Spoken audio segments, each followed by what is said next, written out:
ಉಪ್ಪು ಹಾಕೋಣ ಫ್ರೆಂಡ್ಸ್. ಇವಾಗ ನಾವು ಚಿಕ್ಕಷ್ಟು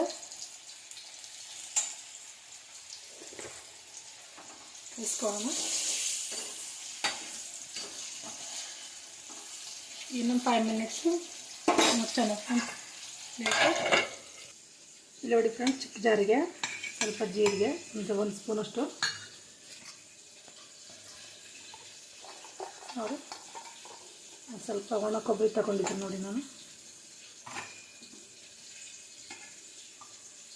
ಬೆಳ್ಳುಳ್ಳಿ ನೋಡಿ, ಬೆಳ್ಳುಳ್ಳಿ ಮಿಕ್ಸಿ ಹಾಕೊಂಡು ಫ್ರೆಂಡ್ಸ್ ಇದು ಪೌಡ್ರ್ ಮಾಡ್ಕೊಳ್ಳೋಣ.